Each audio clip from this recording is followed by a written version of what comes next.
I think I've mentioned it before that I'm currently living in the capital, and it's almost been a month or probably more.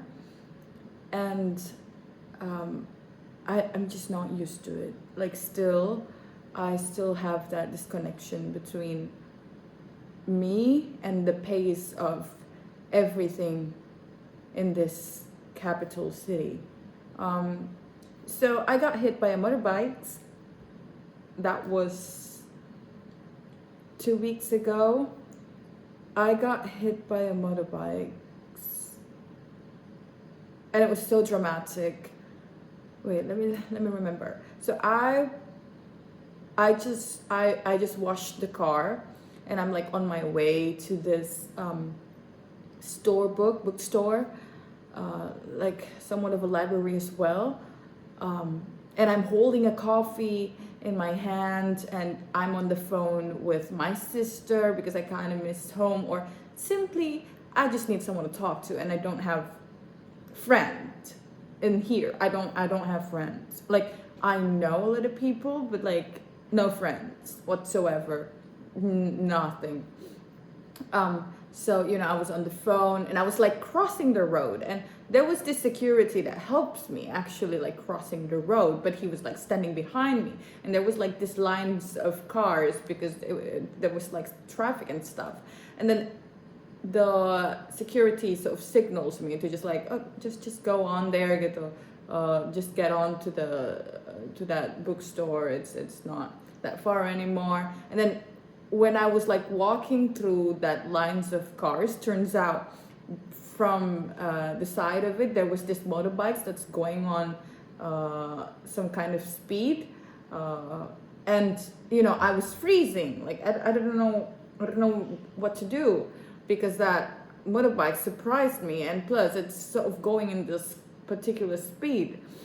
And I was like freezing when I know that I could have just like run and escape it, but it was like a body response. So the motorbike crashed into me. Like, he couldn't hit the brakes as well. I think there was something wrong with his motorbikes. And the one who hit me was pretty hectic, by himself. It was two men. The other one on the passenger seat is like carrying this metal steel stair. I think they're one of the carpenters or stuff like that, or working like AC, fixing the AC or stuff. So they hit me, and it was pretty dramatic actually. It hit me from my right side, and I was like, falling pretty far away, about like 2 meters from where I initially stand. And the coffee spilled all over my body. I lost one of my AirPods. I don't know where it is, and I didn't even pay attention anymore because it was just like pain all over me suddenly. And like at first, these people have the audacity to actually blame me for crossing the road, when really, like, you should have checked whether or not your motorbikes have that engine brakes or not, functioning brakes or not. Like, I don't wanna hear it. It's not my fault. And I was crying, but at the I had to tough it up at first because these men were like attacking me and trying to get away with it. So I was like, have to tough it up and like sort of stand on myself. I was like, no, I don't need your money. I need to go to the hospital. I need to take me to the hospital. And until he actually like, okay, I'm gonna take you to the hospital.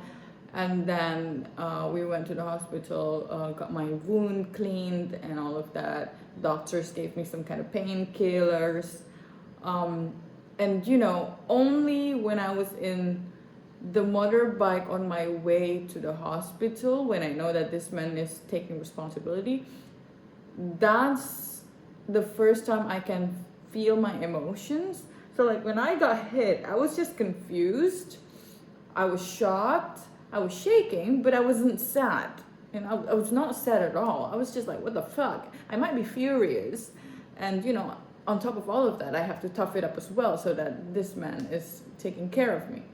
But, when I know that he is taking care of me and we were on our way, my emotion is just like rushing in, you know. It's just like, and suddenly I just feel so fucking sad. And I remember feeling so out of place, like, why is this happening to me? I was just on my way to a bookstore. I'm just trying to read some books. I got my coffee. It was supposed to be a good day.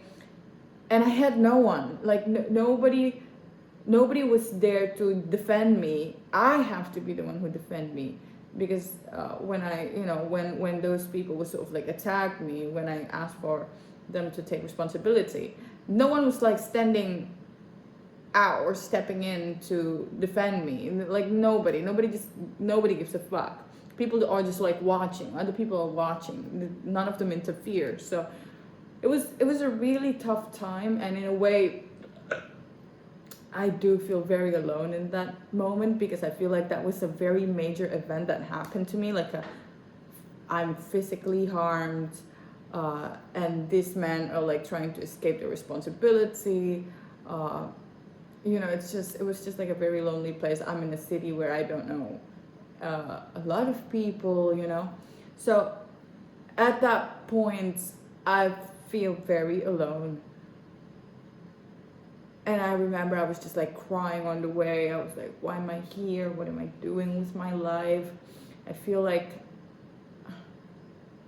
I'm just like running around trying to find something to do, trying to get to know this city, trying to belong to this city. And in that very own process, I got hit by a motorbike. So it's a big ass joke for me, like, and it's very painful. And then I got my wound treated and everything, and I found out that one of my AirPods are like crushed in the street, turns out, and I was like so upset. My phone was also like having some major dent, so I asked the one who hit me. I told him like, hey, I think you should also take responsibility of my electronic stuff.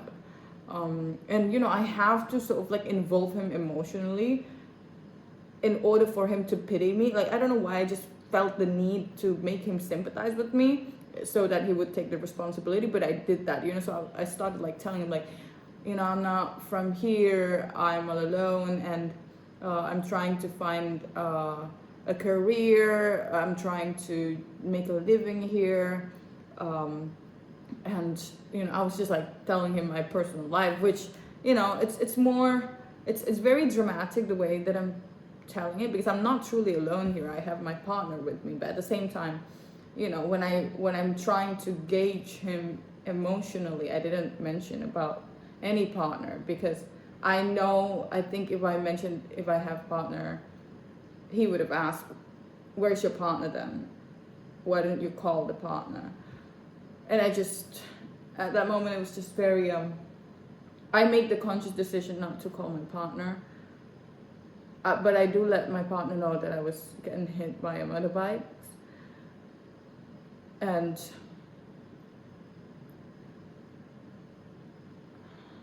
yeah, long story short, he also gave me a compensation, like fresh money type of thing, for my crushed AirPods, because I told him like, oh, I still have to pay this next month. This is not over yet. Like the payment is not over. I have split it into 3 months of payments.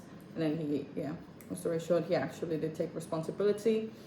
But then it shifts into the second period of the problem in that same day, which is when I was just like sitting in that bookstore after I got hit. I couldn't even read books anymore. I was just like sitting there and thinking. And sometimes I would feel very sad. Just like, you know, going back and forth between my emotional side and trying to grasp the reality. And I do suddenly notice that turns out I kind of hope that I was not alone. I do kind of hope that my partner was there with me, but my partner wasn't, because my partner was working. And there was this stupid expectation where I sort of hoped that maybe my partner would have left the work when my partner knows that I got hit by a motorbike. But turns out my partner didn't left the work, and I didn't verbally name my expectation as well, and I would get upset over that. And so when we see each other after he's done with his day, and I was very upset. I'm trying to get over this expectation of mine, but at the same time I just couldn't hide it. Like, it's there, it's very present. And we got into a fight.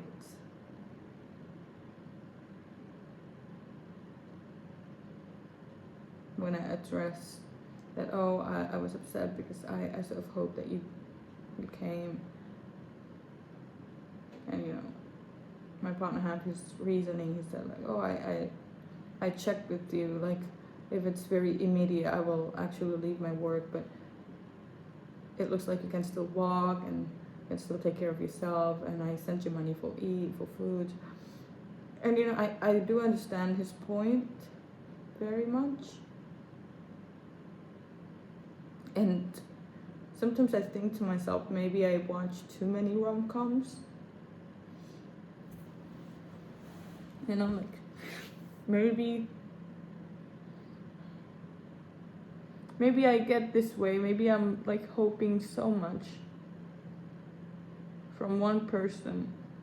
It's because I don't have anybody else in this capital city. Like, from my perspective, it's just a very cold, fast moving city, and I have no one to hold on to. And my partner is the only person that I feel like I could rely on. So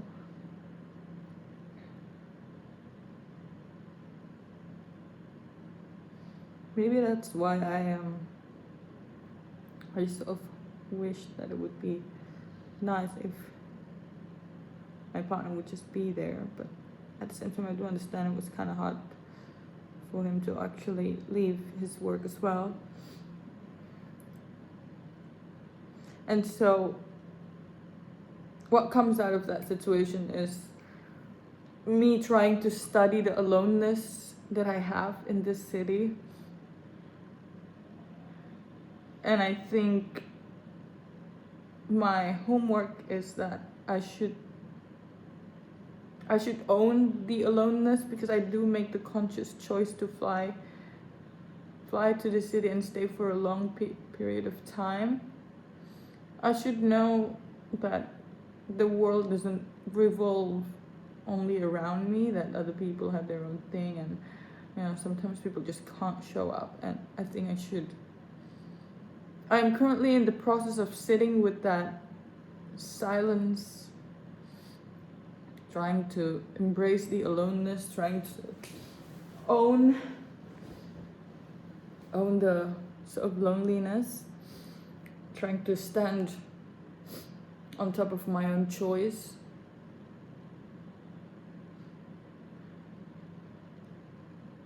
And like, for most times I spent my days here in the capital. I was just like trying to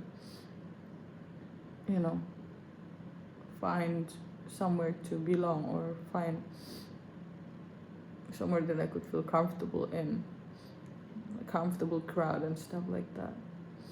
And I do meet some people, but at the same time I don't force it as well. Like, I'm not the kind of person who would just like go up to a stranger, strike a conversation. I'm not that kind of person. So yeah, I would just, for most of the time, I would spend my day alone, going to one place, probably the library, or just any lively neighborhood where there is a lot of like food stall and stuff like that. And I would just like get lost in that packed crowd,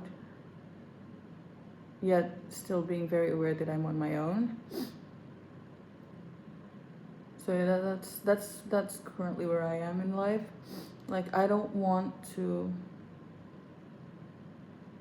drown in my expectation that someone is obliged to show up when I'm at my lowest. I think I want to get over that. I think when I got hit by that motorbike, I showed up for myself, not because I want to, but because I have to.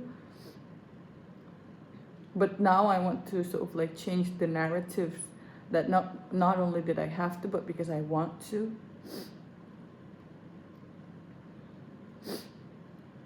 And I think once I fully understand and embrace that, I think it would also like save me some energy myself, that I'm not gonna feel that much obliged to show up at other people's life always. Like I think this is about, I think what happened to my life is a lesson on boundaries. Like if I can understand that no one is obliged to show up at my toughest moment, that I'm not gonna feel obliged as well to show up at anyone's toughest moment. Like, and I think that's where I'm currently going mentally. Like I'm trying to build a healthy headspace for that. That I'm gonna embrace this aloneness because I made my choice and I'm gonna stand by it, and I'm not gonna blame anybody for not showing up. Because it's like I'm just neglecting my own personal decision. So yeah, me and my aloneness in this capital city is something that is terribly lonely, but I'm in the state of trying to, trying to exist with it, like loneliness is inevitable anyway. So I think my job now is to let go of any romanticized obligation that I put onto others and start to be romantic to my own self. Like, okay, I'm gonna take myself out on a date because, like, even though I don't have anybody that I know in this city, I have me that I know in this city. So I will still go out, I will still hang out as how I would if I'm with other people. Like, I think this is, like, throughout my entire life, this is the most frequent time in my life where I spent so much time alone with myself. Like back then throughout my life, I was never really alone. Like I always have people around me, someone to talk to. I'm not used to like going out to a public space on my own. Like I just always have someone with me. Like it's either my best friend or my sister, or somebody new that I just met. But here, it's a very different experience, and I don't want to dwell into the sadness of loneliness, but I want to stand on it. Like I know it is lonely, but okay, so what? Sooner or later, I'm gonna have to own that aloneness. And what I'm trying to experiment as well from in this capital city is, because I sort of like I can see myself developing a personal disdain towards the city because how cold and fast moving everything is. Like, and the people is different from the people that I know from my city. Like I sort of like grow some kind of disdain to them. Like I look at them in this kind of negative way. But I think what I also want to work on is to actually look at these people with more curiosity rather than like a red tinted negative point of view. Like, okay, they are fast paced people and they're very hectic and frantic in their own way, but that's just how they are. I think instead of like just decide to hate the city and hate the people, I can use that as a gateway, as a pathway to actually learn about the city and the people. Like, why are they like that? What is the history in this city, and so on. And I hope in the future, as I am constantly learning, I hope I don't reach a conclusion that ended up in hatred.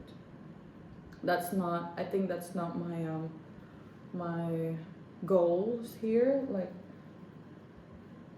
I think I want to learn because I want to know, not because I'm going to use that information to hate. I think that is my biggest lesson opening this new chapter, this 2026, that, you know, I just want to learn. Not to be scared from whatever this lesson that I might get, but to just embrace it and use it as a tool when necessary, you know. So yeah, that's the lesson. I'm gonna embrace my aloneness. I'm not gonna put expectation onto others to always show up for me. I will also unlearn the obligation of having to show up at other people's lowest. I will also learn about the city and its people without looking at them from this very biased perspective already. And yeah, that's New Year's resolution, or I would say life resolution, because I think if I manage to walk through this experience, and I actually could grow out of this phase in my life, it would create, I think, a new approach or a new perspective in life that I can hold on to for the rest of my life. I mean, like, not in stillness. I mean, whatever that I come up with as a lesson in this year could still grow, and, you know, through the other years that I will live in my life. But, you know, I think I'm currently building something in here, like learning about aloneness, and so on. I think I am currently building my views that I will hold on to for the rest of my life, and it will take different shape perhaps throughout the time, but that's okay, because I'm not looking to finalize anything here. I'm just like trying to extract as much information as I could, and, you know, sit with it. So that's my life. I think I got a little bit emotional when I mentioned about my expectation towards my partner. I do still realize that I'm still scarred a little bit from that very own expectation, but at the same time I feel like it's okay. That's very human of me, and I do think I understand where I'm coming from. I think it's because I'm that kind of person, you know, like I would drop anything in my entire life just to show up for someone. But I also think that's something that I should work on. I think I can learn so much from my partner, that he made the decision for himself and still look out for me in a way. I want to learn to approach life in that way as well. I don't have to be that always hopeless romantic who's 24/7 willing to drop everything just to show up. I think showing up doesn't have to be how I thought it should be, and it would still be considered as romantic anyway. And yeah, before I end this video, I think one of the reasons why I was also disappointed or scarred in a way when I have that expectation to my partner was because in a way I feel like I resent myself for uh, dropping everything off, like letting go of everything that I have going on in my city just to show up, because it's a similar sort of like dynamic that's going on there. Like I feel like I dropped a lot of things just to show up for the person that I love, and I'm like adjusting myself here just to be present in their life and also for me, and I resent myself for it. So I think there is something inherently not wrong, but can be worked on within myself. I want to be a person who would make a more conscious decision instead of resenting myself for a decision that I make.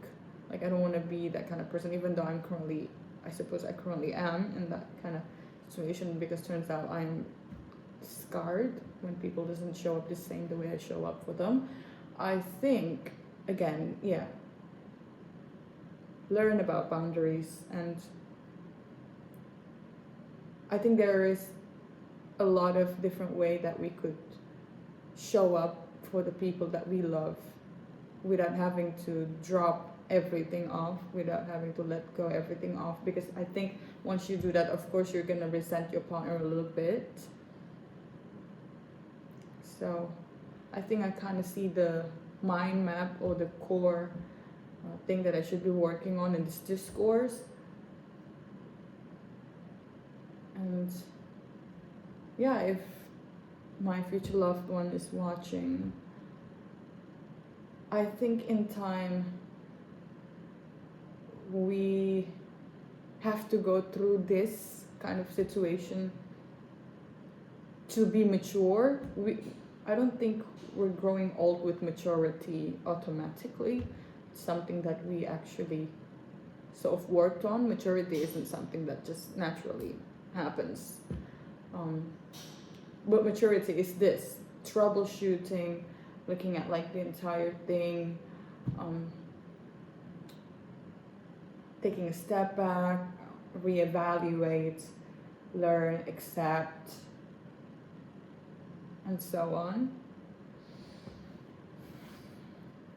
And it's not going to be instant. It's a very long process, and I think this kind of moments will show up in our life in different shapes whenever we're not fully master the art of the lesson. But one thing that we all should note is whenever this lesson came into our life in different shape, it's not that we're not growing at all, but I think it's just a reminder, even though when everything seems to have fallen apart, it is a reminder that there is something to work on, and there is a room that we could expand to as we progress or as we improve. So in a way, with an open heart, whenever we are going through shits like this, I think we'll be able to get over it if we're just like open to actually learn, to let go of the ego and stuff. And that's the hardest thing, to unlearn a lot of things. So to anyone out there who's currently on the same journey, I wish you nothing but a best of luck. Also for myself right now, best of luck, Z. I think you're on the right track. I think you have a very strong heart, a very resilient mind. And